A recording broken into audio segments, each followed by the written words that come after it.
Magandang araw, buenos dias, Zamboanga Peninsula. Welcome sa Kapihan sa Bagong Pilipinas, hatid ng Presidential Communications Office at ng Philippine Information Agency. Ang programang ito ay nagsisilbing plataforma para sa ating iba't ibang ahensya ng gobyerno upang kanilang mailahad ang mga programa at serbisyo para sa taong bayan at sa mamamayan. At sa araw na ito, sa ika-26 na episode ng Kapihan sa Bagong Pilipinas, ay atin pong makakasama ang Cooperative Development Authority or CDA Region 9. Pero bago ang lahat ay atin po munang inaanyayahan ang ating mga kababayan na manood, tumutok, mag-like, mag-share at mag-comment po ng inyong mga katanungan dito lamang po sa ating live via PIA Western Mindanao Facebook page. Live din po tayong napapanood sa lahat ng PIA Provincial Facebook pages. And of course, live din po tayo sa page ng CDA Regional Office 9. Naka-hook up din po tayo sa Radio Pilipinas. And of course, we would like to welcome our viewers and our media partners na naging kasama na po natin mula nung unang episode hanggang sa kasalukuyan. We have media partners from all over Zamboanga Peninsula. Kasama po natin ngayon dito on site sa venue ng ating media friends from Zamboanga del Sur. And of course, we have media po na nakatutok po sa ating online. Media from Zamboanga City, Zamboanga del Norte, Zamboanga Simbugay, and Isabela City. Samahan niyo po kami sa isang oras na pagbibigay impormasyon po. Kasama po ang Regional Director ng CDA, si Regional Director Ruben L. Cunanan. Matutunghayan po natin ang kanilang presentasyon sa kanilang maging mga projects and programs na napagtagumpayan na po sa loob ng 3 taon. Again, we would like to welcome ang ating panauhing padangal for today, RD Ruben L. Cunanan. Magandang umaga po, Ma'am Jocelyn. And good morning everyone. Magandang umaga ulit sa inyong lahat. And to all the media guests who are present and most especially to the cooperatives who are watching live this Kapihan sa Bagong Pilipinas. Again, good morning. Maayong buntag sa atong tanan. Buenos dias ko nato na todos. On behalf of the Cooperative Development Authority, I would like to extend our heartfelt thanks to the Philippine Information Agency for the kind invitation and the wonderful opportunity to address questions and concerns regarding our programs today at the Kapihan sa Bagong Pilipinas. We truly appreciate your interest and support. And to begin, allow me to provide some information about the Cooperative Development Authority. We are a government agency that registers and regulates cooperatives in the Philippines. And as an agency, our mission is to promote the growth and development of cooperatives in the Philippines so they can contribute to social justice, equity, and balanced national progress.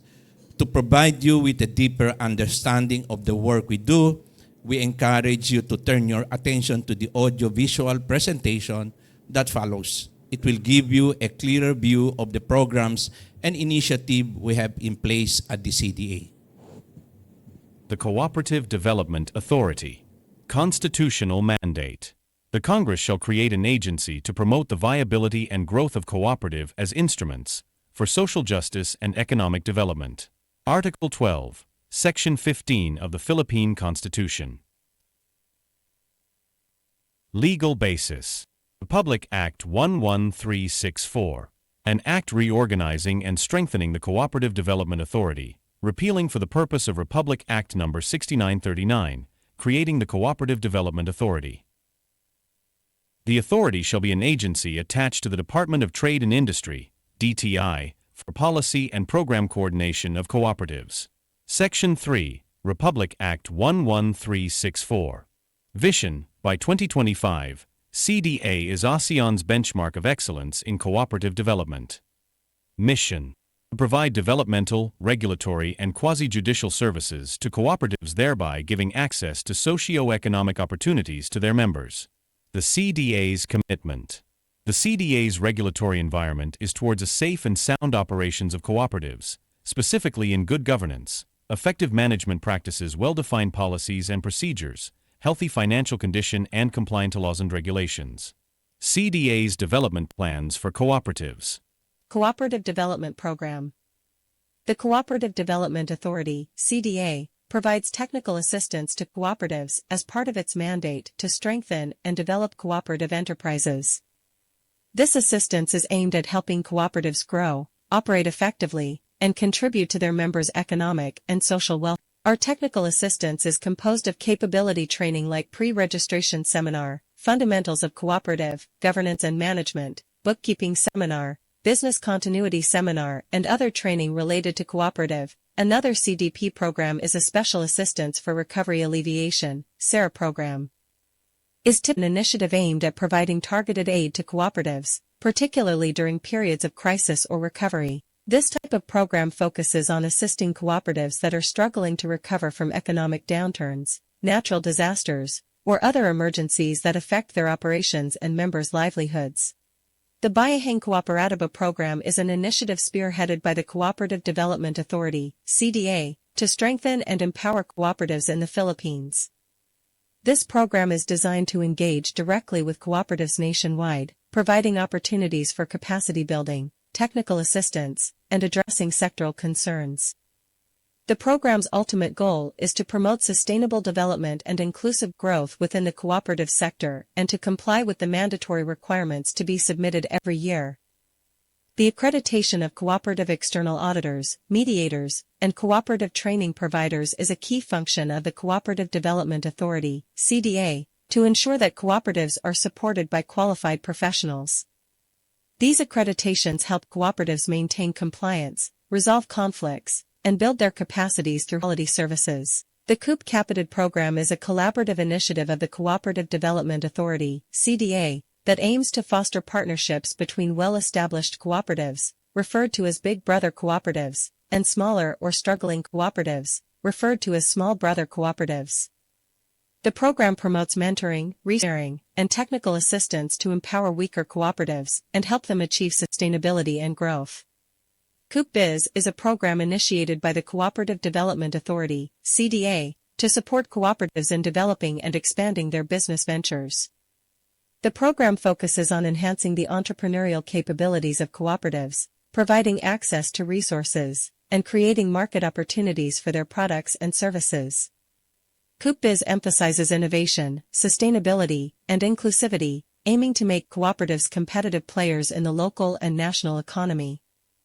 Partnership with national government agencies, PCSO on health assistance, PCA for financial assistance to coconut farmers, PFDA's is DA on the Go, DA's Katawa Meat Center, DSWD's Sustainable Livelihood Assistance, PhilMec on RCF beneficiaries, BFAR on capacity building for fishermen cooperatives, financial initiatives with Land Bank of the Philippines, Development Bank of the Philippines, SB Corporation, Banco Centraling Pilipinas, training with DTI, TESTA, DILG and LGU on CDOs, SSS. Regional Partnership, Department of Labor and Employment. Implementation of Project Portfolio. The CDA provide training on financial/resource management to the rubber cooperatives and associations. National Conciliation Mediation Board, to undertake sustained training and orientation activities for employers and workers on cooperative development and on voluntary modes of labor dispute prevention and settlement. Ateneo de Zamboanga University, conduct training of trainers TOT and St. Columban College for CDA law awareness and legal services to cooperatives. CDA Regulatory Program, Digitization. CDA aims to digitize the process of registering and regulating the repertorial requirements of cooperatives in order to fast-track its applications and submission of reports. Electronic, Cooperative Registration Information System. Full automation and online pre-processing of cooperative name, reservation, evaluation and approval of application for new registration. Cooperative Assessment Information System. Online system that allows cooperatives to submit their reports and compliances to inspection findings, and lastly Wi-Fi connectivity. A program that provides internet connectivity to cooperatives thun served region.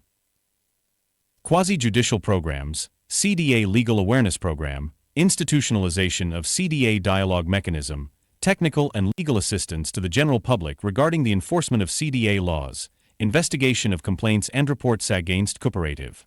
Adjudication of cases, dissolution, liquidation, cancellation project, cleansing of DLC master list of pending case, enforcement of cooperative laws, rules and regulation and articles of cooperative and bylaws. State of cooperative movement in Region 9, as of December 31, 2023, FY 2023, as of December 31, 2023, we have 1,215 registered cooperative within and Region 9, Isabela City Basilan 25 registered cooperative, Zamboanga City 243 registered cooperative, Zamboanga del Norte 419 registered cooperative, Zamboanga del 289 registered cooperative, and Zamboanga Sibugay 239 registered cooperative.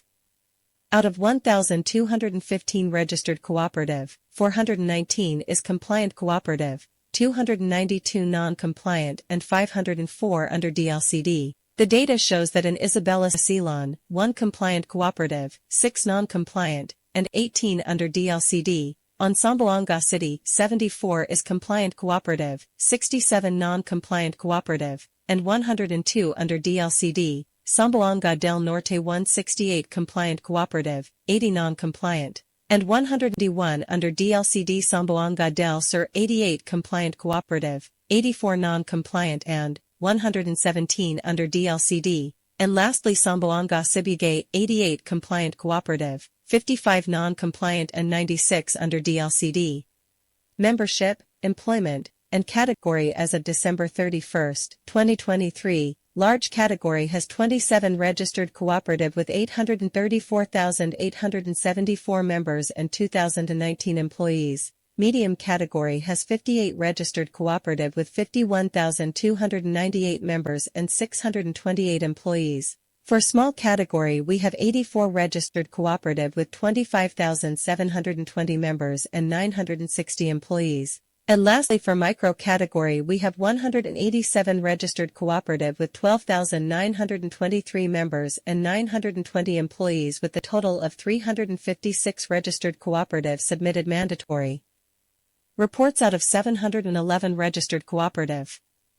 924,815 total members and 4,527 total employees.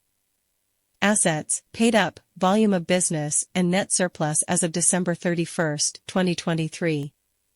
Large category, 27 large cooperative with 9,027,837,546 assets, 2,067,818,967 paid up, 4,597,446.433 volume of business and 141,637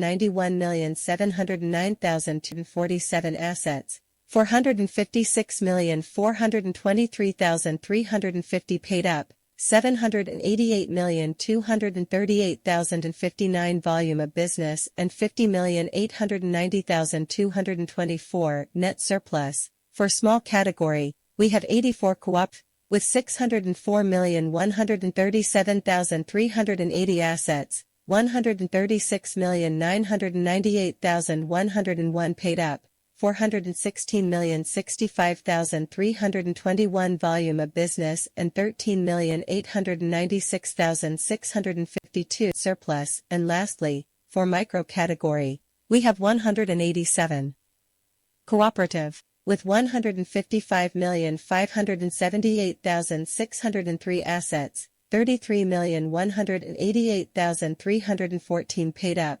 146,220,886 volume of business, and 5,112,722 net surplus, with a total of 356 registered cooperative, composed of micro, small, medium and large with 12,179,262,770 assets, 2,694,428,732 paid up, 5,947,947,698 volume of business, and 211,536,798 net surplus. Even if the large cooperative has a minimal numbers of cooperative, but it is the most significant contributor in the cooperative sector because of dominating assets, paid-up capital, and volume of business. While micro category contributes the least, suggesting smaller or less active entities within this group even if they have a large number. The net surplus aligns with the scale of other metrics, with large category generating the highest surplus and micro category is the lowest. Okay, thank you very much po, RD Cunanan, for your presentation of CDA's program services and of course yung kanilang pong accomplishments as of December 2023. And we are now open po for questions from our media. We have received questions po earlier from our media na nasa online po. So if I may, RD, let me just read yung katanungan po. The first question would be coming from media from Zamboanga City. What are the common reasons for low membership retention in cooperatives and how does CDA address this? Thank you, Ma'am Jocelyn, for that question. Una-una po nakikita natin bakit merong low retention of membership in our cooperatives in Zamboanga City. It's because one reason behind this is meron tayong mga cooperative na wala silang regular na program on recruitment. Pangalawa, pag ang co-op ay meron mga disputes o hindi pagkakaintindihan within the cooperative na maraming members ay lumilipat sa ibang cooperative. Meaning to say, they terminate their membership in that cooperative and transfer to another cooperative. That's also one reason na nakikita namin. And another one is yung sinasabi natin na close type cooperatives na kung saan yung membership nila ay para lang sa mga employees or staff ng isang institution or organization.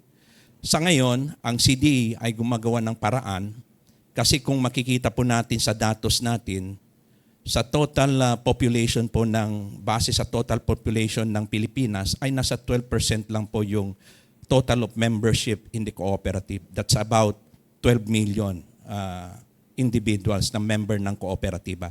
Kaya ang CDA ay gumagawa ng mga paraan sa susunod na taon kung saan maglalagay kami ng programa para mas lalong maengganyo ang ating mga komunidad, mga ating kababayan na pumasok at sumali sa kooperatiba.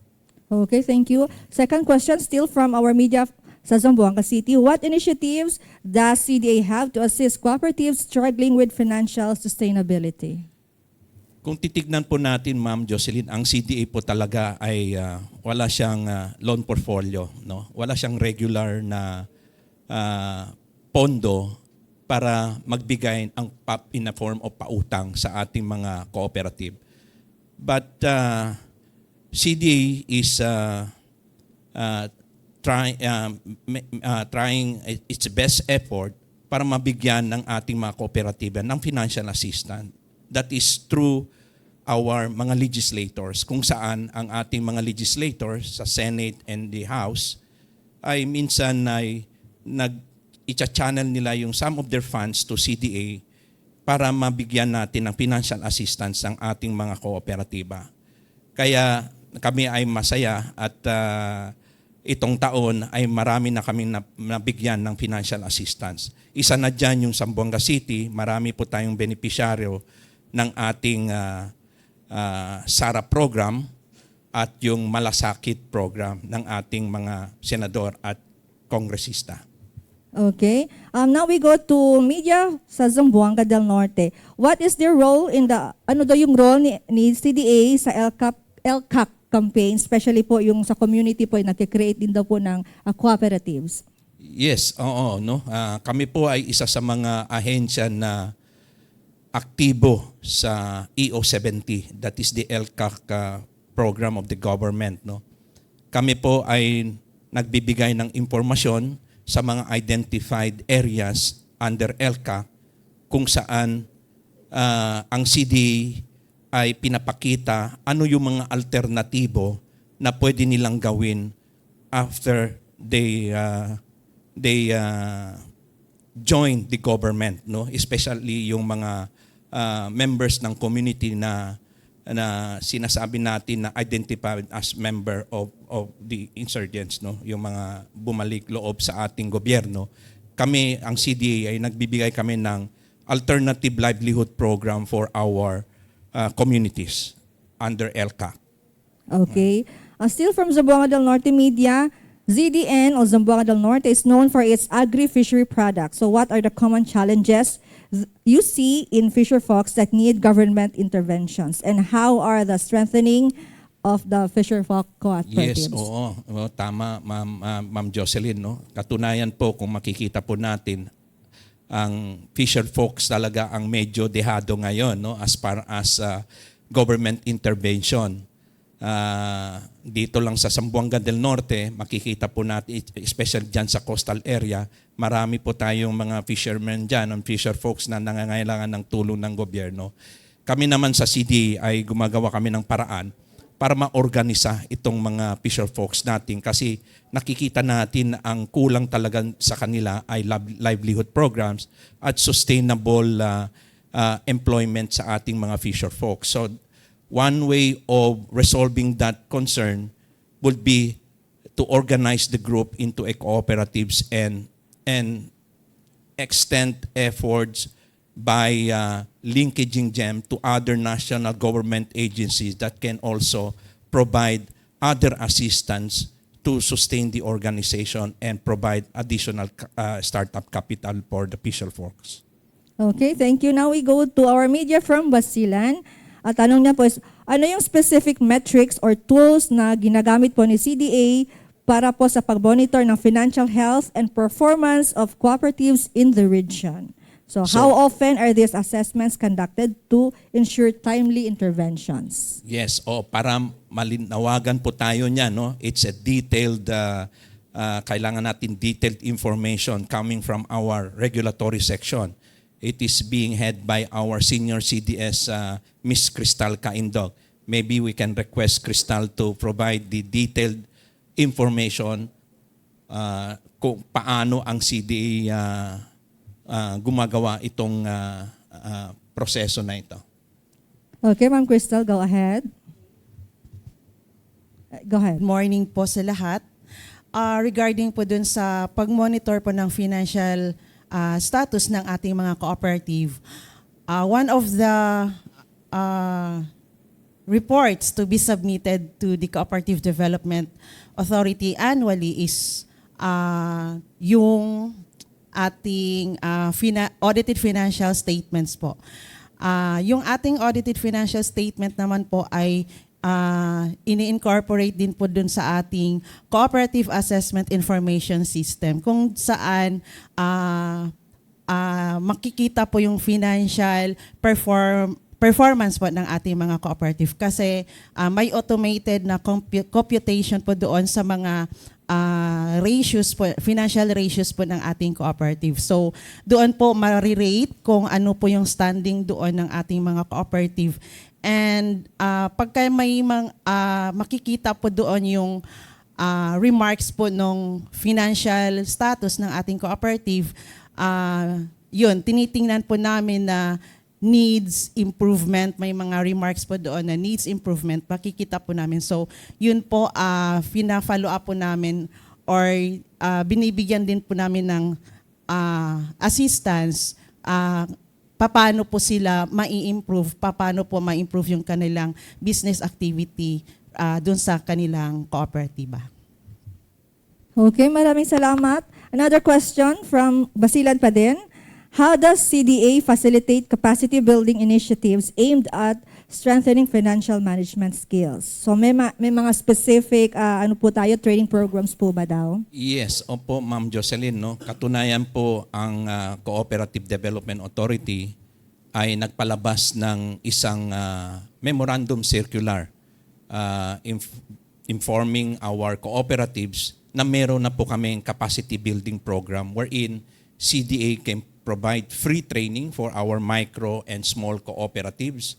Ito po yung fundamentals kasi po kailangan po natin mabigyan sila yung mga basic information of cooperatives para mas lalong pong maging matibay yung kanilang pundasyon as an organization. Pangalawa, tinuturuan din natin sila yung sa governance and management on how to manage ng maayos ang ilang sa kanilang mga respective na cooperative. At mga iba pang mga trainings na allowed ang CDA na makapagbigay. Kasi po yung mga ibang trainings, especially on highly technical trainings for the medium and large cooperatives, yung medyo may malalaking co-op na, they have to hire mga training providers na talaga na duly accredited by the Cooperative Development Authority. Yun po yung mga programa namin trainings, and we can ang CDA po naman ay nakakapag-partner ng mga ibang ahensya para makapagbigay ng iba't iba pang training aside yung trainings na meron, ang regular trainings na meron si CDA para sa ating mga maliliit na kooperatiba. Okay, now we go to media from Zamboanga, Sibugay. Tanong niya po, how is CDA encouraging cooperatives to adopt digital tools and technologies in their operations? Siyempre, in this digital era, baka... Yes, opo, no? Tama po yun, ma'am, kasi ang government na yun, in-encourage yung mga government offices to go on digitalization. And nakikita po natin doon sa presentation kanina, halos yung programa namin on para sa regulations nasa digitalization na, no? Mga reports, kaya in-encourage din namin ang ating mga kooperatiba to also adapt that kind of system, no, para mas lalong mapabilis ang kanilang mga serbisyo sa kanilang mga miyembro at mapabilis yung kanilang mga transaction with other national government agencies. So paano naman po yung tugon po ng ating cooperatives in terms of ito pong mga nila na naka-digitalize na po? Hindi ba sila nahirapan o nagrereklamo? Paano po mga trainings po ba? Sinasali po ba sila? Yes, opo, no. Ang nakikita naming problema ay nasa mga maliliit na kooperatiba, yung micro and small cooperatives natin. Imaginein po natin even sa mga online na training ay nahirapan pa rin silang sumali because nga wala silang mga gadgets or mga internet connections, no, mga laptops, yon. Pero mga big cooperatives ay nakakapag-participate because they have enough resources. Kami naman sa CDA, wala naman kaming masyadong malaking pondo on providing assistance when it comes to digitalizations to cooperatives, but somehow we were able to provide laptops to our micro, no? Hindi naman lahat na pagbigyan, may mga pinili na co-op na qualified to receive that para makatulong doon sa programa natin on digitalization. Okay, thank you. Second question, still from Zamboanga Sibugay Media. Ito, medyo How does the CDA address allegations of mismanagement of corruption within cooperatives under its supervision? Are there cases in the region where cooperative leaders face penalties, and how transparent was the resolution process? Okay, thank you, Ma'am Jocelyn. Sa katanungan po ni Ma'am Jocelyn ay gusto ko pong tawagan ang aking legal officer, no, si Senior CDS Ellen Ando, to provide the answer to that question. Okay, ma'am, go ahead. Thank you, RD. Good morning. As regards the mga cases brought to CDA on mismanagement of funds, we do receive these types of cases, and the CDA, under its omnibus rules of procedures, undertake processes such as investigation. We do dialogue. We also do mediation, conciliation, to ensure that we at the CDA gave both parties the chance, both the complainant and the respondents, the chance to be heard as part of due process. And then we encourage them to pursue what we think is best for their case. So if they, during the mediation conciliation, reached an amicable settlement, then we encourage them to implement the settlement agreement that they were able to reach. if during the dialogue they would pursue other alternatives such as adjudication or voluntary arbitration, we also encourage them to do so, using the proper procedure, of course. And in other situations where we cannot acquire jurisdiction, then we encourage them to pursue it before their barangays or before the courts. Thank you.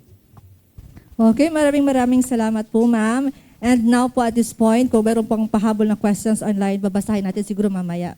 But we will now accommodate questions from our media, Zamboanga del Sur, na kasama po natin ngayon. First to ask, si Sir Dodds Marzon of Pagadian News Channel. Go ahead, Sir Dodds. Yes po. Yes, no. Good morning. Sir, si Senador Bongo may inilaan na budget 20 million sa Cooperative Development Authority. So, kumusta sir ang pagtulong natin sa cooperative labi na kaning mga indigenous people tungod kay mao maginis lang tabangonon? Ini-update ani sir? Yes, thank you, sir. No? Regarding po yung sa funds ni Senator Bongo, we were able to utilize that funds through giving out financial assistance to our micro and small cooperatives. Dito po sa Region 9, na i-distribute po natin yan noong June, last week of June in Zamboanga City. And nakikita po natin among the recipients of those of the assistance, may number of mga individuals or members of the different co-ops belongs to indigenous sector natin. So nakasama na po sila doon, sir, na we were able to successfully release the financial assistance last June. And nandoon po siya at may mga kasama pa siyang mga ibang staff niya at mga friends niya, no, to assist us in the distribution of the financial assistance.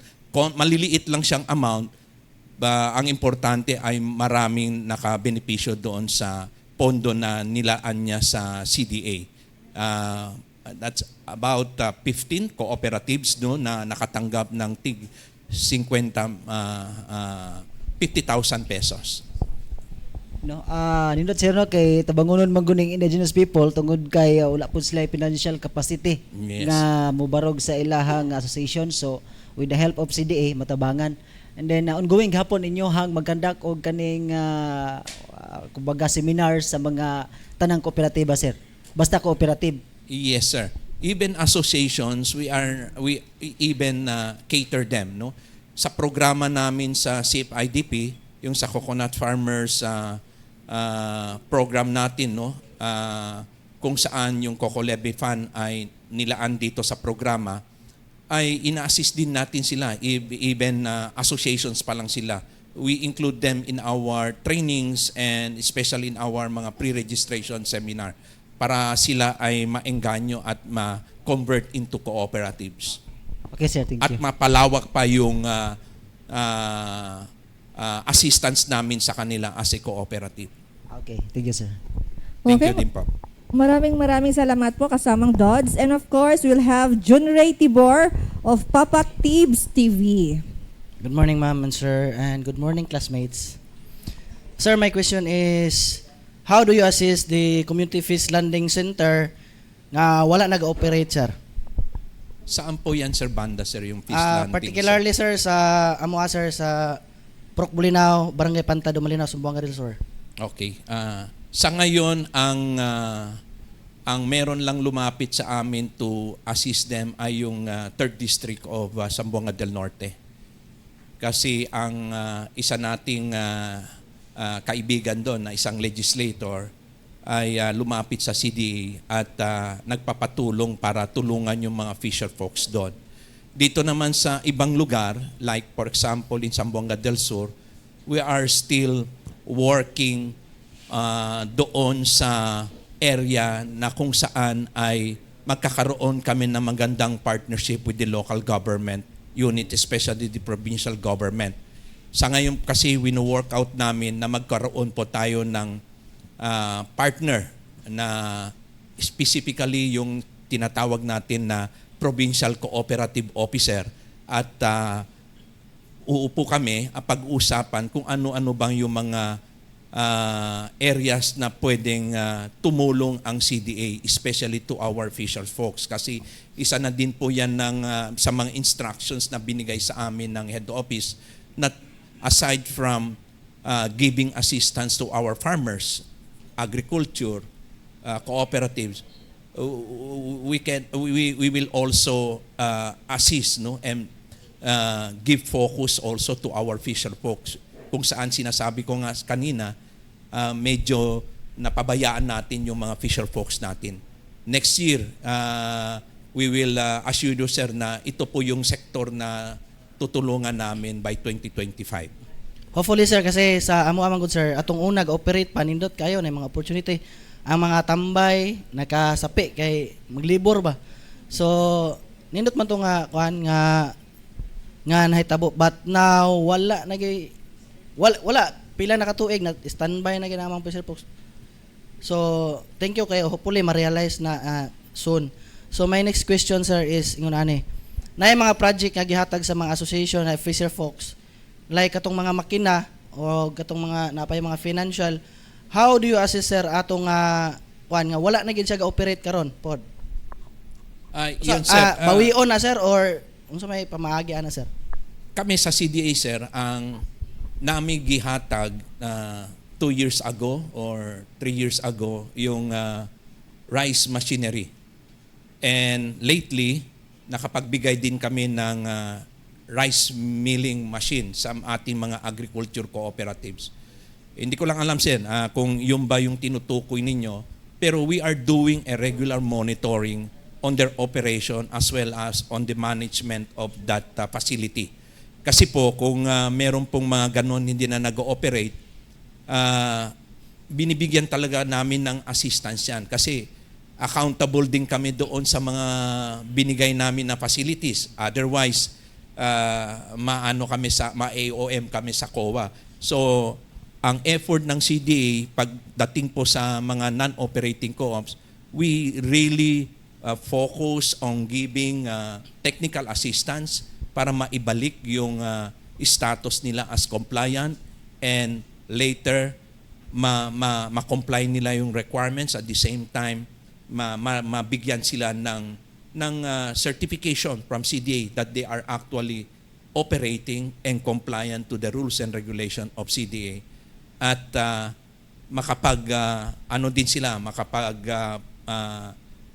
transact na din sila sa mga iba't ibang national government agencies. Thank you sir. I am referring to the fisher folks o Panta Dumalinaw sa Mogador sir. Katong mga makina sa pambot ba mao to ang akong Okay. Pero I think the same raman siguro ang assessment ana from the farmers and the fishermen. So my last question sir is pila ka tuig ang association or ang cooperative sir nga ma-register sa inyong ahensya sir? Ang maturity niya.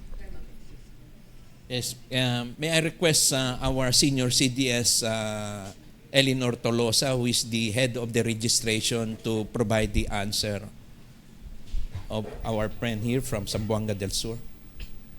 Go ahead, Ma'am Elinor Tolosa. Hello.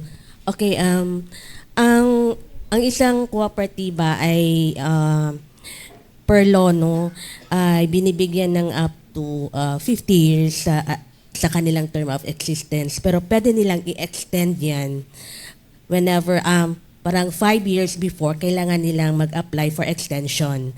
So ang nasa law natin is ang binibigay is up to 50 years.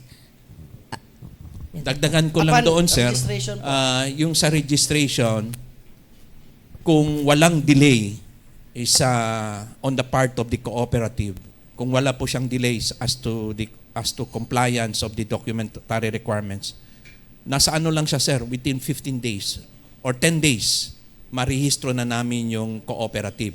Kasi meron doong process na medyo natatagalan yung validation na kung saan ay pumupunta pa ang CDA doon sa proposed na cooperative to check if they are really existing. No? Binabalidate kung nandoon yung mga miyembro, may capital ba talaga sila na ibigay at ready na ba sila maging cooperative. So, mga within 15 days, marirehistro na namin yan sila, no? Ng isang kooperatiba. Yung sinasabi ang ating senior CDS, yung existence niya. Ang isang cooperative ay pwedeng mag-exist hanggang 50 years and renewable for another 50 years. Dapat lang mag-apply siya mga 5 years before its expiration, mag-apply na siya for amendments for another 50 years. If they wish to extend the existence of the cooperative.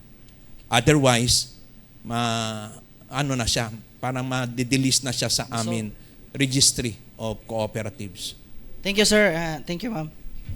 Okay, dahang Thank you, salamat, Sir John Ray Tibor. Karon tutawagon si Ma'am Vanessa Tumakmual, Radio Bagting. Good morning, sir. Good morning, ma'am. Morning, ma'am. So follow up lang po ni sir sa iyang pangutana. Sir, interested ko sa Pagadian City and Zamboanga del Sur. So sa mga kooperatiba nga naa diri sa Zamboanga del Sur and Pagadian City, atong nahibal-an nga naay gaganina active o inactive. Unsay mga sagad reason why nga nahimo silang inactive? And then nakabalo pud ta ganina, sir, nga namoy mga pamaagi aron nga mabalik sila sa pagka-active. So akong pangutana, sir, unsay sagad nga mga rason sa tagapagadian ng Zamboanga del Sur why they are naa sa inactive na nga estado? So, magandang tanong po yun, ma'am. No? Nakita po natin kanina sa presentation, halos 50% of our registered cooperatives in Pagadian City ay inactive.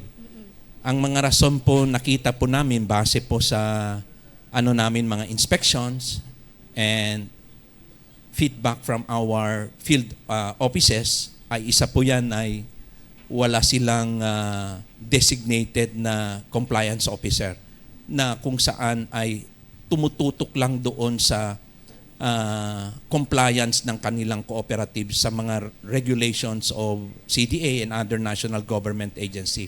Pangalawa ay kulang sa kapital. Kaya hindi nag-ooperate. Kulang yung kapital, kulang yung binigay nila investment sa cooperative as member. So yun po. Pangatlo po, minsan na wawala ang kooperatiba dahil hindi sa pagkakaintindihan ng mga officers. No? Iyon, isa din po. At pang-apat, ang masabi ko yan siguro, yung iba kasi nandoon pa yung mindset nila pag kooperatiba, madaling mag-utang sa bangko, kaya minsan hindi na-approve, so biglang nawawala yung co-op. Yun po yung mga pwede kong sabihin na mga rason na bakit maraming co-op na nawawala, namamatay na co-op dito sa Pagadian City. Kami naman sa CDA,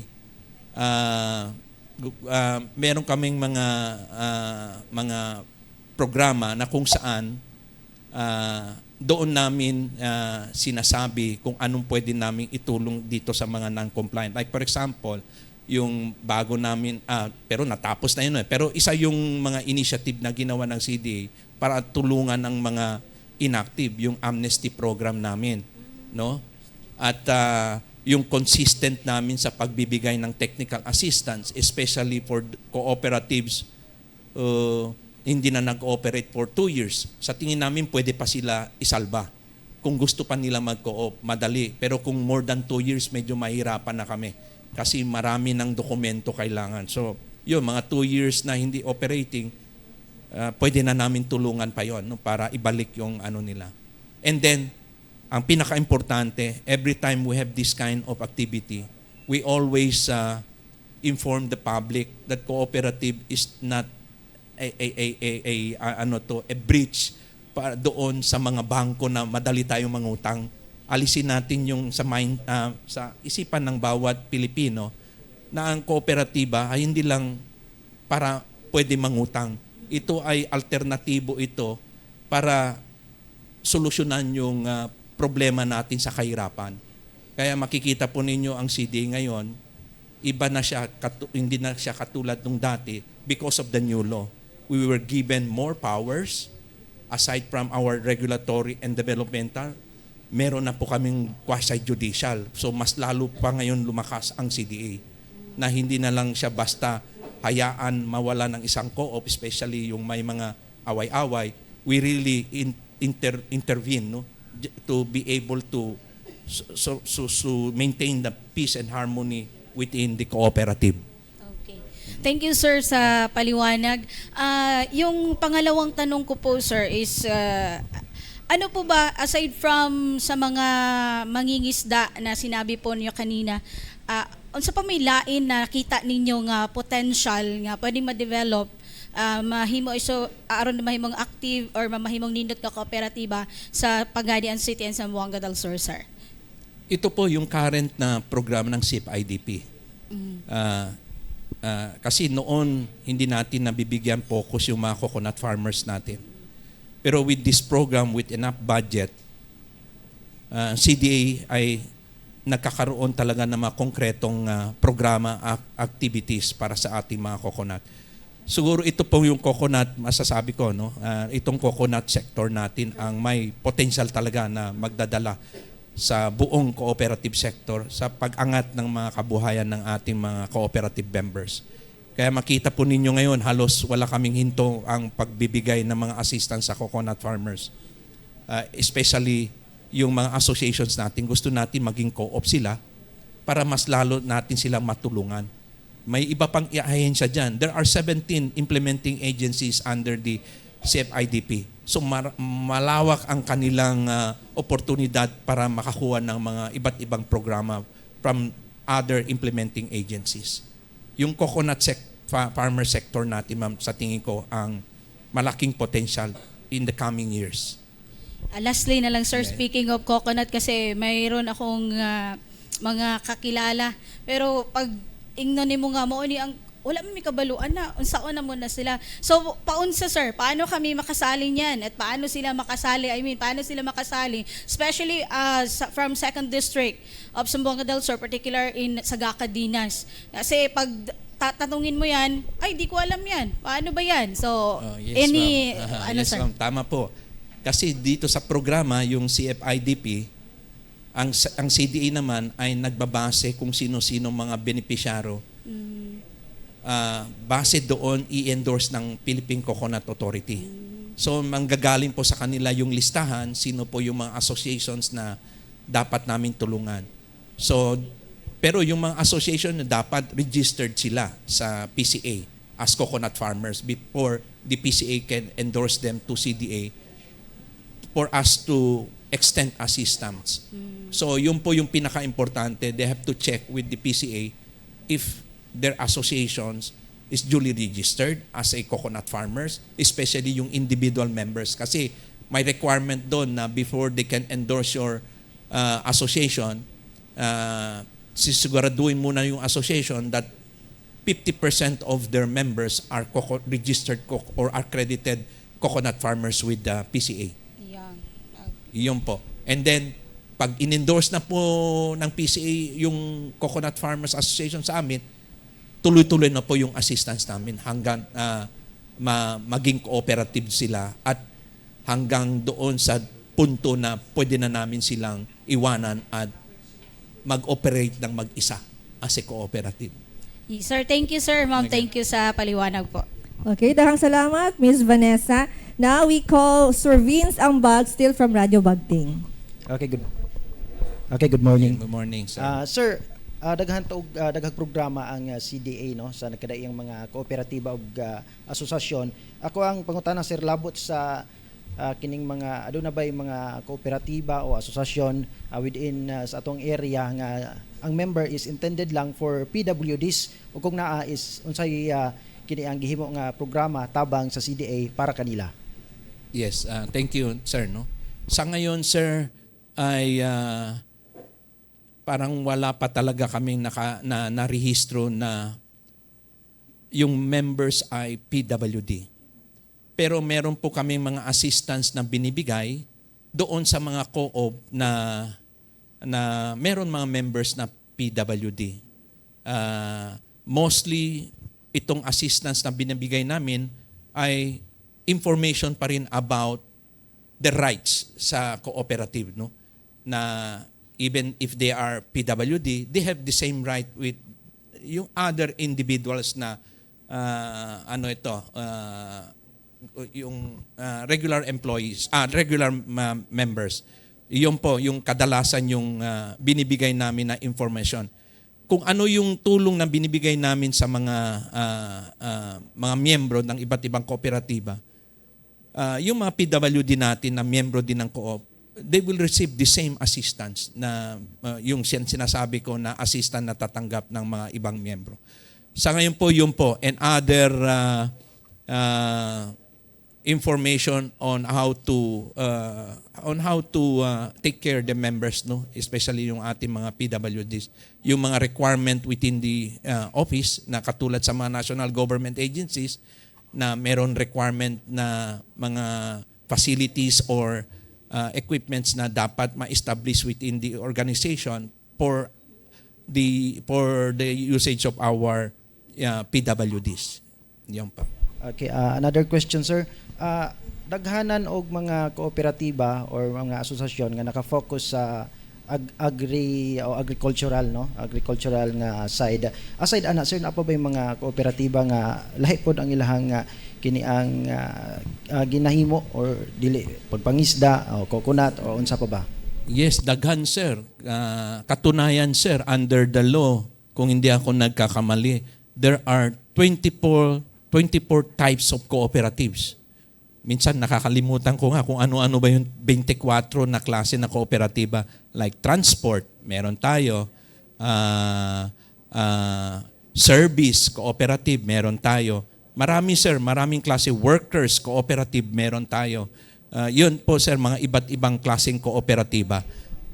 Pero dito sa Region 9, ang kadalasan nagpaparehistro ay yung co-op gusto magpautang. Credit, yan kadalasan ang mga cooperative namin. Consumer, yung maglagay ng mga, hindi lang sari-sari store, mga tindahan o kantin, yung mga, especially mga teachers, yung mga ganon, na cooperative ang mostly na nagpaparehistro sa atin, sir. Okay. Sir, in terms of kining investing, sir, from members sa iyang cooperative, mo invest siya sa iyang money, how safe, unsa ba ka-safe ang iyang kini ang kwarta nga i-put up within that cooperative? Magandang tanong yan, sir, no? Kasi may mga individual tayo, mga kababayan tayo, minsan pumupunta sa CDA, nagtatanong, sir, gusto ko pumasok sa cooperative. Ano po bang cooperative dito na maganda, na safe yung pera ko? Siguro ang dapat nating gawin, ito, paalala lang sa ating mga kababayan na before po kayo sumali sa co-op, dapat po, kung pwede, malaman natin, no, by our own self, no, research tayo kung ano bang kooperatiba. Tapos, kung may napili na tayong co-op, i-check natin yung background ng kooperatiba, kung yung mga officers ba dito ay matitino. O baka yung pera ko, paglagay ko, bukas wala na. Yun, i-check. And then pwede din kayo pumunta sa CDA, magtanong, titignan natin sa official documents kung sila ba ay maayos na cooperative. And then you decide kung mag-i-invest kayo. At ang pinaka-importante, tignan nyo kung ano mga benefits ng isang kooperatiba yung napili ninyong cooperative. Yan lang po yung siguro ang basic na dapat ninyong malaman before joining a cooperative, no? Iyon po. Through online, sir, nabatay ko makita through online lang research at makita antong history sa ka cooperative nga plano na to. Yes, sir, you can visit our Facebook page or our website. Nandoon po yung mga pinifeature namin na mga cooperatives. Even the master list ata nandoon din, no? Sino-sino yung mga registered co-ops, sir. And then you can check after seeing the list. You can check the co-op kung okay ba siya para pwede mag-join doon, no? Okay. Okay, sir. Thank you. Thank you, sir. Thank you, Sir Vince. Now, si Ray Fernandez from Wanda Radio Pagadian will also ask. Yes, Magandang umaga po, ma'am. Magandang umaga, sir. Sa Yes, lahat ng andito ngayon. Yung unang kong tanong po, sir at saka ma'am, ilan po ba yung mga kooperatiba natin dito sa Zamboanga del Sur ang rehistrado sa CDA po? Okay, so may I request Senior CDS Eleanor to please answer the question. No? I think we flashed that in our presentation, the number of cooperatives Zamboanga del Sur. If I'm not mistaken, it's 268? 289, sir. There are 289 registered cooperatives. But unfortunately, out of the 289, about there are only 88 compliant, meaning yun lang po yung mga totoong nag-ooperate. The rest, either they were dissolved, canceled, or delisted. Meaning wala na sila sa listahan namin. Ibig sabihin po, sir, yung mga ibang kooperatiba natin dito sa Zamboanga del Sur, parang masabi natin hindi na legal kasi hindi naka-compliant sa inyo po. Yes, sir. Kaya sir, mas maganda kung meron kayong co-op na gustong pasukin as member, i-check muna po ninyo sa CDA kung sila ba ay compliant pa sa mga rules and regulations ng ating opisina. Ito yung follow-up question ko po, sir, kasi may tatlo akong tanong eh. Ito lang muna, anong dapat natin gawin at saka anong ginagawa din natin ng opisina natin o sa CDA para na mabigyan ng katarungan eh? Kasi baka yung ibang kooperatiba na hindi nag-comply sa inyo, baka maluko yung iba, yung mga tao. Oo. Anong gawin natin sa ating opisina ho? Yes, sa legal naman namin, siguro pwede mamaya dagdagan ni Ellen yung sasagot ko, no? Kasi noon kasi sir, pag dinidelist na namin ang co-op o dinidissolve, pinapublish po namin para makita yung publiko na itong mga co-op ay hindi na nag-ooperate. At sila ay segregate na sa listahan ng mga aktibong kooperatiba. Sa ngayon, parang naalis na tanggal na yata yon yung publication before delisting these co-ops. Pero ang the best way na lang siguro, sir, is to visit the office and to check whether that co-op still exists or compliant to the rules and regulations of CDA.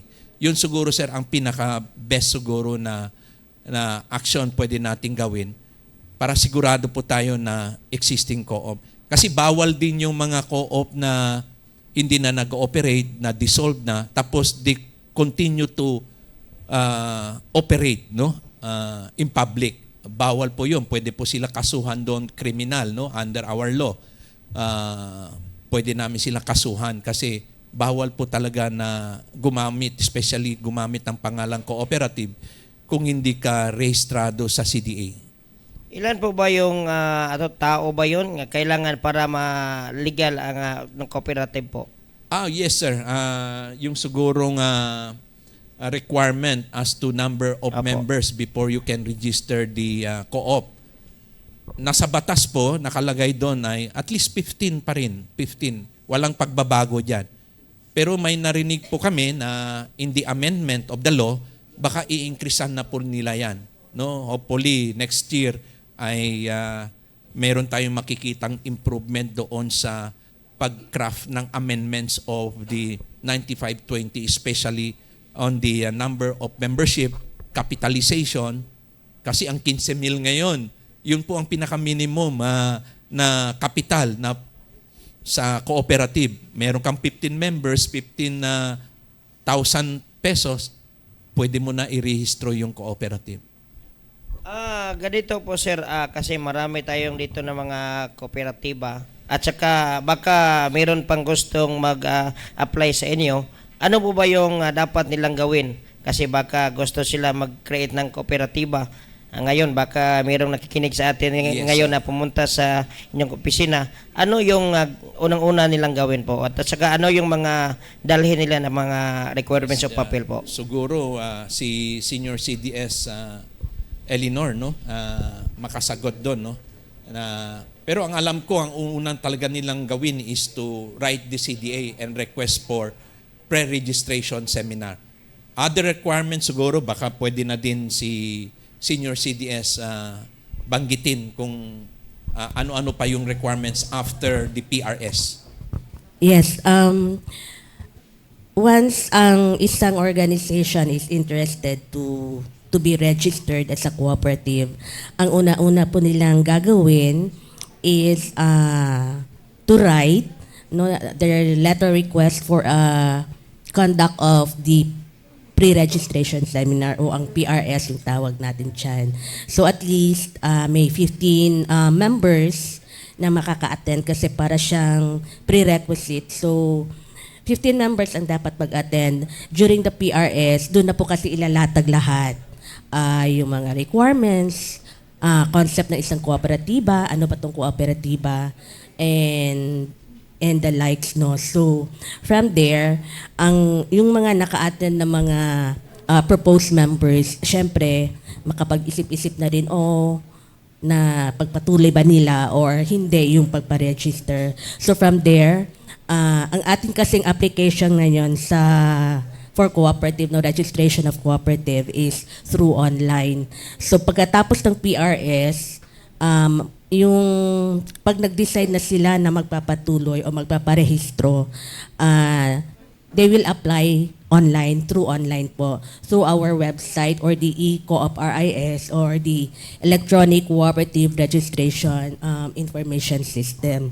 So, ang process po is online. Once submitted na po nila successfully yung application nila, marireceive po nila or marireceive po namin. Personally, ako po yung unang makaka-receive niyan.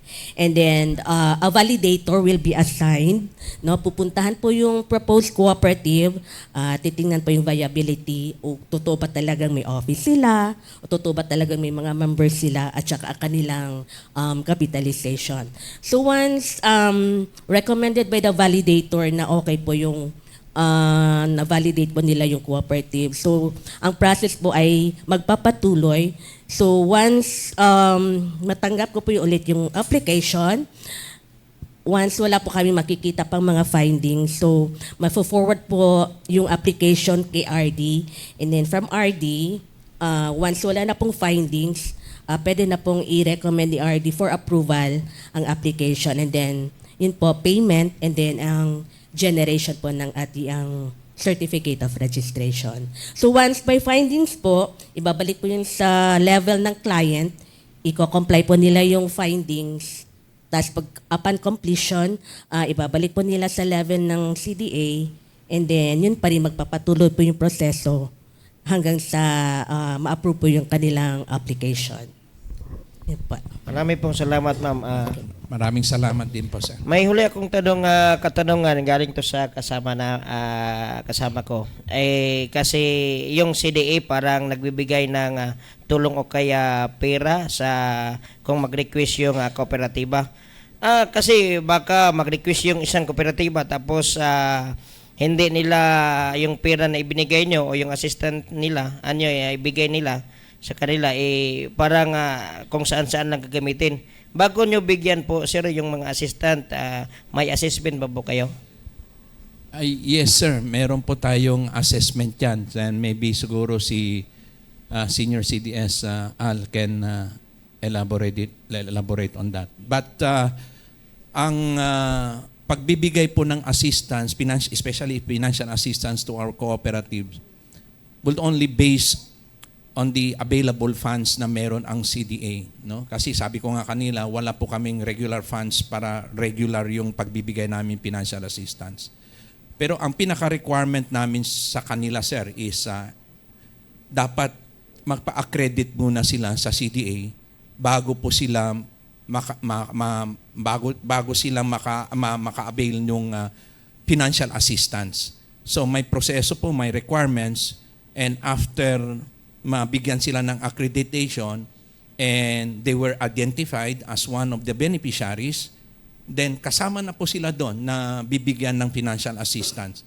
And then after, before i-release yung assistance, ay meron na din pong isang another set of requirements. So lahat po yan requirements na yan ay ina-assess ng ano natin ng concern section natin. Hindi lang po tayo basta-basta lang nagbibigay.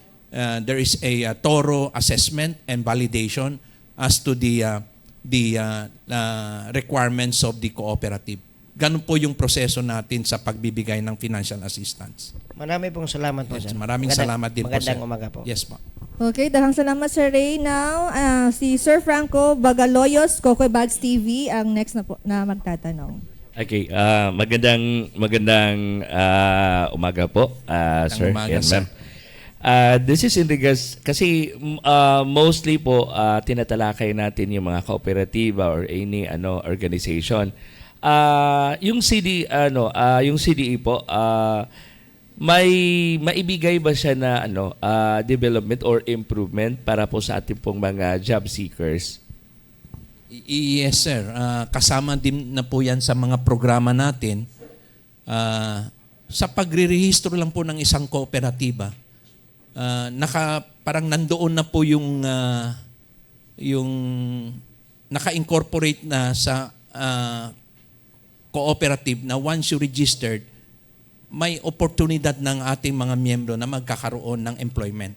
Even non-members, once ma-establish na yung co-op sa isang community, siyempre po, pag may business activity ng isang cooperative, isang community, ay nangangailangan sila ng mga tao na para asikasuin yung opisina na yon. So that's a opportunity for the community para magkaroon ng employment sa cooperative. Okay po. Maraming salamat po, sir. Yes, salamat po. Okay, Sir Bags, daghang salamat. Next, si Christina Galamiton, Brigada News FM. Magandang umaga po, sir, ma'am. Bisayo na nako, sir, kay diri magyud ni mismo na experience ba sa Zamboanga del Sur. Association ni siya, sir. Tapos gitagaan sila og pondo nga kwarta. But until now, sir, wala na mabalik ang maong kwarta. Kay siyempre kung ipahulam sila, sir, ibalik yun na, sir. Unsa ba'y posible nga mahitabuan na, sir, sa association? Kami naman nasa cooperative kami, no? Opo, pero opo. I will try to answer that kasi association po sila. Pero ganito na lang, ma'am, ang sagot ko doon sa katanungan ninyo. Iba po talaga yung association and cooperative. Pag nasa cooperative po tayo, maraming nagsasabi na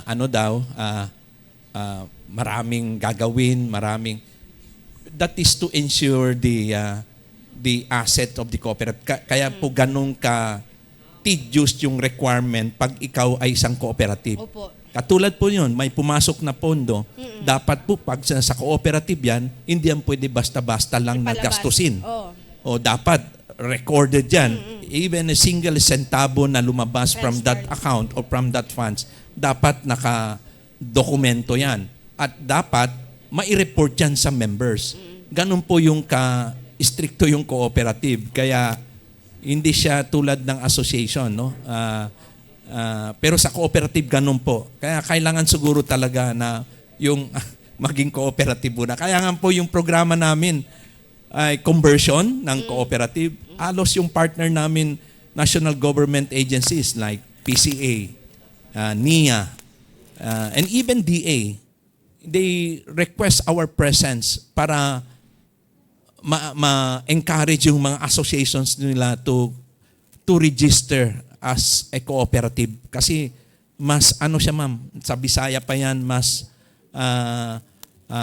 hapsay ba ang ilahang dokumento, ang kanilang transaksyon, no? All transactions are recorded and documented, and officers are accountable actually to the members. That's why we have this assembly reporting to the members what transpired during the period of their operations. Ganun po ka hapsay yung natin ng cooperative. Okay. Sana yung association na yon mabigyang pansin din sa Yes, ma'am. Apo. Sige, ma'am. Dili siya. Lapitan Dili namin siya, kayo, RJ. ma'am, mamaya para tanungin namin anong association yan. Wag na sir, kasi involved yan sa sir, sa local government unit po. Okay. Sige. Okay, ma'am. Okay. Okay lang, ma'am. Dagang Okay. salamat, Ma'am Tin. Now we call on Jay Ofima of Bell FM. Hello sir, good morning. Sir, Good morning. mangutana lang ko sir, akuan ba kining what if ang usa ka cooperative is mukalit lang bitaw siya og kasirado? Unsay matabang sa inyohang buhatan alang sa ilahang mga members?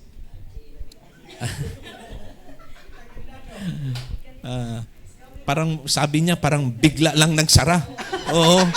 Parang nakakatakot nung ganong word na biglang nagsara. But pag ganon po sir, no, kasi ang CDA naman ay pwede naman ninyo i-request. Any member can request CDA to check the co-op why the co-op immediately close its operation. And then CDA can conduct either inspection or examination. But based on your request kung ano yung gusto ninyong ipa-check. Kasi para at least malaman natin at mabigyan ng action o bigyan ng suggestion, recommendation sa cooperative at masosolusyonan yung problema kung problema nga talaga yon. Yon, mga ganon sir. No? So, i-check natin sir kasi ang CDA naman hindi naman nagbabase lang sa base sa sinabi ng isang miyembro without first checking the truthfulness or the validity of such allegations. No, yun sir, i-check namin yun. Okay sir, thank you. Okay, thank you po. Miyembro siguro ka ato, Sir Jay, no? Kato bigla nga nagsarado na co-op. Next, we'll have Ma'am Sheila May Sabado from Kokoy Bags TV. Go ahead, ma'am. Hello po, good morning Hello po. sir and ma'am. Ako ang question is, nahitabo na ba sir, ang goal manggod sa CDA is mo help mo assist sa mga nanginahanglan, no? Especially sa mga organization and association. So, nahitabo na ba sa, especially diri sa Zamboanga del Sur nga, namoy natabangan nga association nga na-fail? And then, next is, unsa inyong next move para ana? Makautro pa ba sila or makadawat pa ba sila og next nga assistance? Yes, oo. Meron tayong mga co-op na failure yung operation nila. No? At nabigyan naman natin sila ng ng mga assistance, pero meron din mga ganong kaso na mismo ang miyembro nagsasabi na ayaw na nila ituloy yung cooperative. Kaya gano'n na lang. Pero kung gusto nila ulit maging co-op, mag-apply sila ulit. They have to undergo the same process. They will apply for PRS, a request for PRS, and then submit another set of documents. But never using the same name of their previous registered cooperatives. Hindi na sila allowed to use the old name. Yun ma'am, may mga failures din sa mga co-ops talaga, no? So, follow-up sir, so wala pong limit kung ilang beses niyo pong tulungan yung isang association? Yes ma'am, as long as may request sila. Okay. Oo. Bawal po sa gobyerno na hindi mag-assist pag nangangailangan yung kliyente natin, lalong-lalo na pag may request. Okay Kahit po, saan pa yan sulog sa daigdig, pupuntahan po ng CDA kasi sanay na po kami niyan. Okay po sir, thank you Yeah, po. Sir, musingit lang ko ito. Bisa, Yes, sir. Di ba Yes, yun, sir, ma'am. Jocelyn. unli yung tulong sa mga co-op. What if na bad records, dili good yung track records, kay lagi nag-loan pero wala na bayaran. So sir, dili siya ma-disqualify. We actually ma'am do the inspection, and then kung may nakita kami ng ganon na mga inappropriate na actions coming from the board, we make it as a major findings. Meaning to say, red flag yon, mag-appear yun sa report namin, and then we notify the officers of the cooperative to comply our recommendations. Otherwise, magsyosyokos kami sa kanila para ma-dissolve yung co-op. Oh, yun. Parang ganun. Yun ma'am ang proseso natin para maturuan na din sila ng ng mga bagay na dapat nila sundin yung palisiyan ng CDA. Okay, next to us si Sir Manny Maulanan, Infolink TX IDFM. Sir? Hello, good morning. Good morning, sir. Salam, sir. Salam, sir. Manny Maulana po, may commentator po ng Bulabog at Kasayuran. Thank you po sa cooperative. Actually, pag cooperative ang pinag-usapan, pag nag-initiate, may cooperative. Pag may pera, wala ng cooperative. Yun ang pagkakaibahan.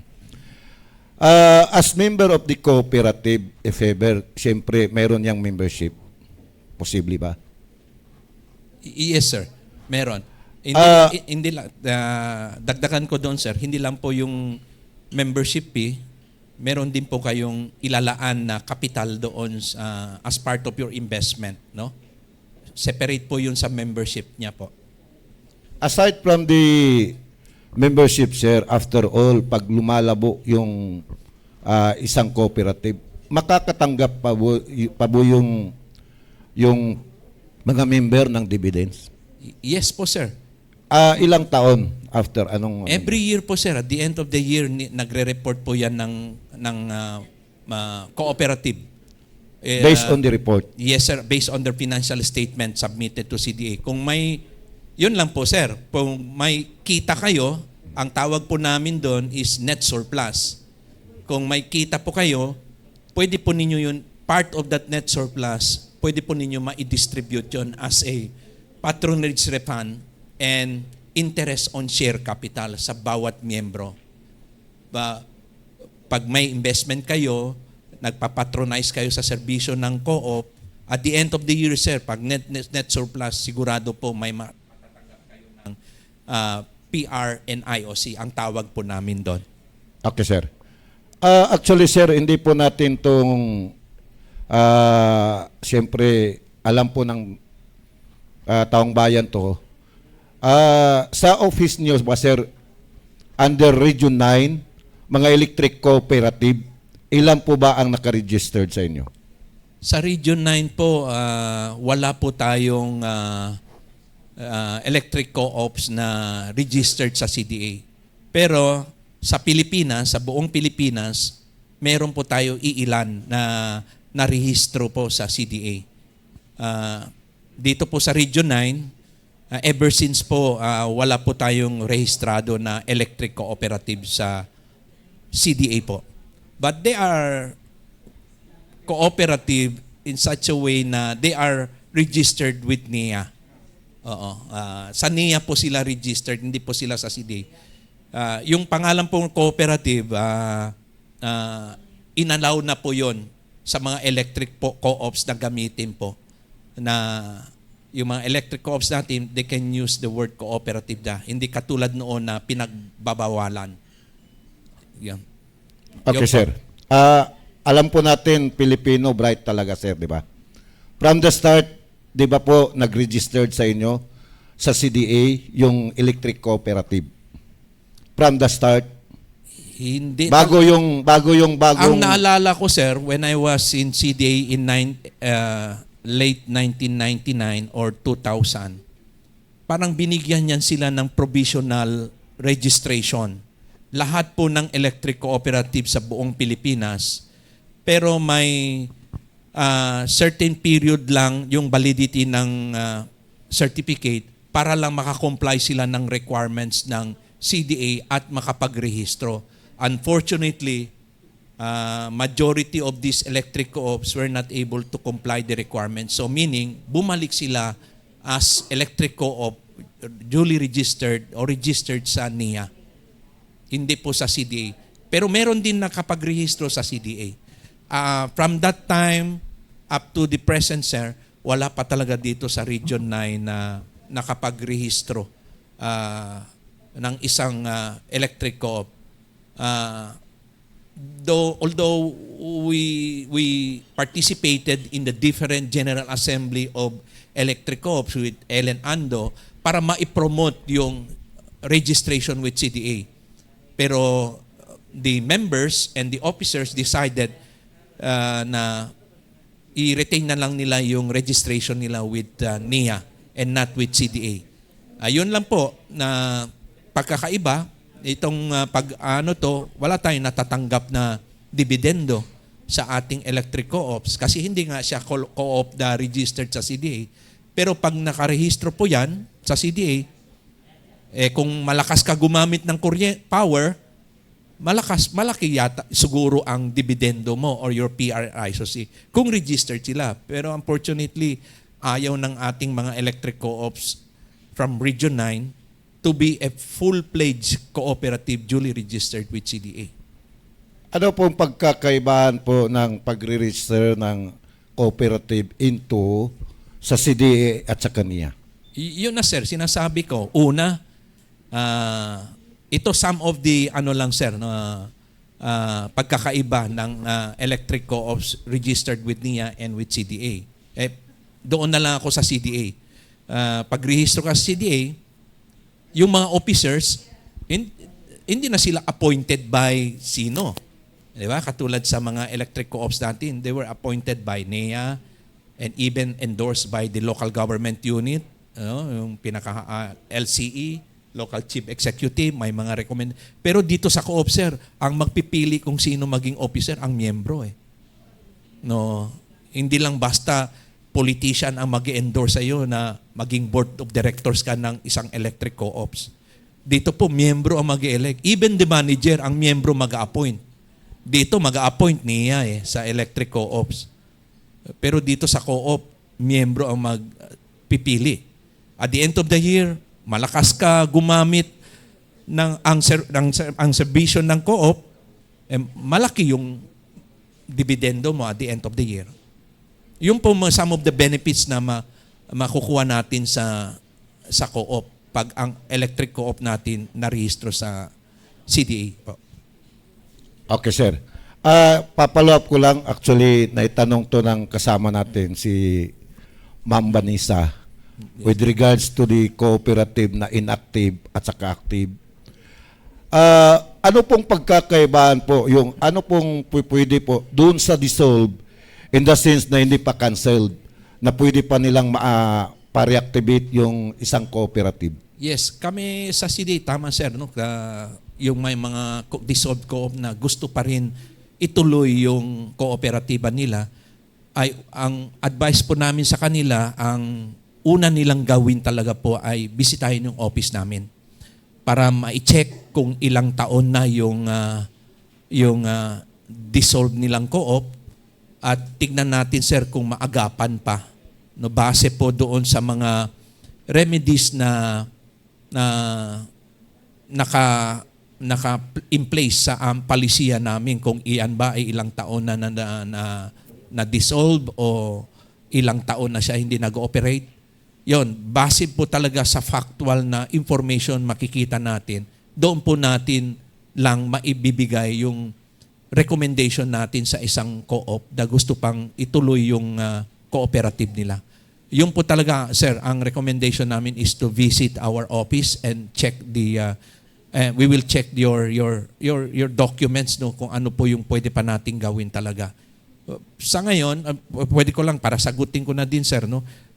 Kung hindi pa naman matagal talaga, 1 year pa lang hindi nag-ooperate, what we require the co-op is to just submit their yung financial statement, yung ilang taon sila hindi nakapag-submit, and then write CDA and request for reconsideration and for approval para maibalik po yung compliance status nila. Yun lang po ang pinaka madaling na gawin ng isang co-op pag hindi pa matagal na dissolve siya.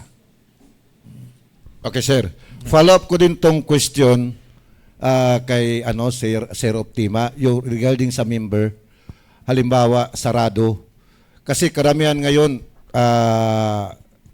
umaangat na yung eleksyon, karamihan kasi may politically cooperative ginawa ng politician. Minsan iba-ibang mga paraan. Tapos biglang nawala. Yung member siyempre nag-undergo ng seminar, training, Pag halimbawa sarado yung cooperative, pwede po siyang mag-transfer into other cooperative na para at least ma-active siya as a member? Yes sir, pwede sir. Provided yung co-op saan siya nanggaling, wala sa kanilang palisiya nakalagay na hindi ka pwede maging member ng iba pang co-op. Yun po yung exception. Kasi kung meron doon, nakalagay na hindi ka pwede maging member ng ibang co-op, bawal po talaga. Pero kung wala po, silent, kahit ilang co-op po pwede kayong mag-attend. Mag-join o maging member. So meaning pwedeng dual? Yes sir, pwede sir. Okay. Sir, salamat po sa paliwanag nyo. At least po, balikan ko, pag yung cooperative, sir, pag mag-initiate ng member, pag walang pera, may cooperative. Pag may pera na wala ng cooperative, nagkakawatak-watak ang member. Salamat. At salamat sir sa mga tanong po ninyo. Maraming salamat. Maraming salamat, Sir Manny Maulana. RD, we have received po a lot of questions from our Yes, ma'am. netizens po na nakatutok sa atin sa FB Live, pero nasagot na rin po ninyo yung iba. Ito, pera lang itong isa. I think this has something to do doon sa nabanggit nyo kanina na out of the 200 plus co-ops sa Zamboanga del Sur, 88 lang yung parang active. Yes, so tanong niya, dumadami po ba o kumukonte ang ating cooperative? So ano po yung implikasyon nito? Halimbawang dumadami o halimbawang kumukonte. So anong interpretasyon nito? Ibig sabihin ba hindi siya masyadong natutukan ni CDA? Yes, ma'am. Ano po? Okay, salamat Ma'am Jocelyn sa tanong, no. Dalawa kasi ang ang magiging sagot natin, ang tingin doon sa tanong na yon. Para sa akin kasi, mas gusto ko konti.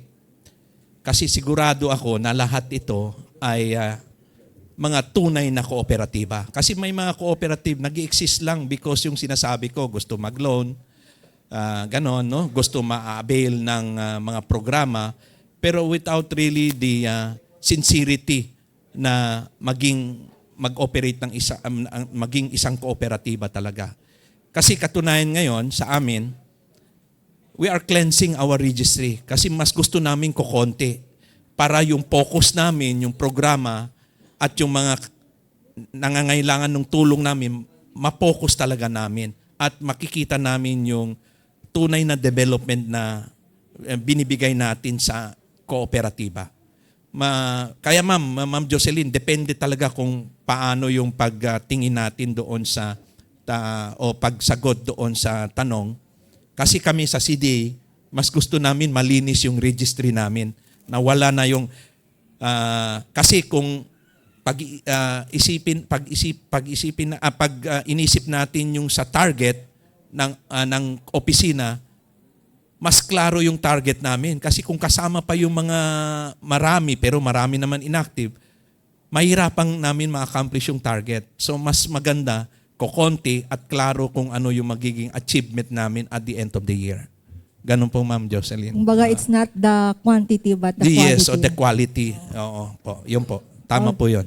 Okay, maraming salamat. Before we end, we would like to ask final message po from our Regional Director of CDA. Okay, maraming salamat, Ma'am Jocelyn. No? Again po, on behalf of the entire CDA 9 team, I extend our heartfelt gratitude to the organizers of today's Kapihan sa Bagong Pilipinas, the Presidential Communications Office Secretary Cesar Chavez, to our Philippine Information Agency Director General Catherine Chloe S. De Castro, to our PIA 9 Regional Director Ms. Noemi Edaga, of course to the PIA hardworking staff for this opportunity to share to the public our programs and services and deepening their understanding of our office, the CDA. Congratulations to PIA 9 family for the well-orchestrated event that brought us together to share meaningful discussions. Also, I sincerely thank the esteemed CDA Board of Directors, our Chairman, Undersecretary Joseph B. Encabo, and our Administrator Assistant Secretary, Engineer Santiago S. Lim, for their valuable insight and constant support.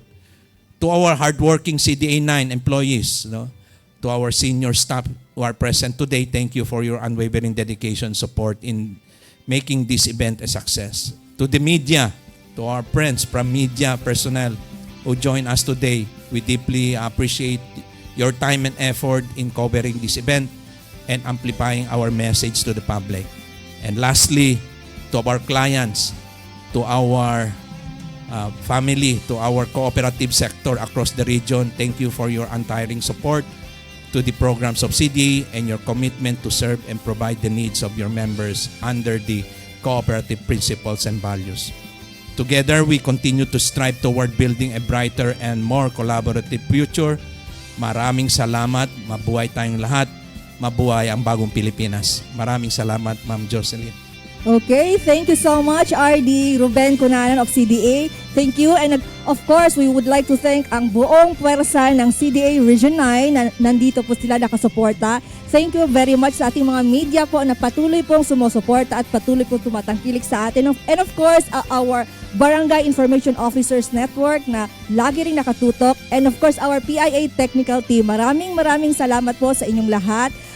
Sa ngalan po ng aming PCO Secretary Cesar Chavez, PIA Director General Catherine Chloe de Castro, Regional Head po ng PIA Region 9, Noemi Edaga. Ito po si Jocelyn Alvarez na nagsasabing kita-kita muli sa susunod na episode ng Kapihan sa Bagong Pilipinas.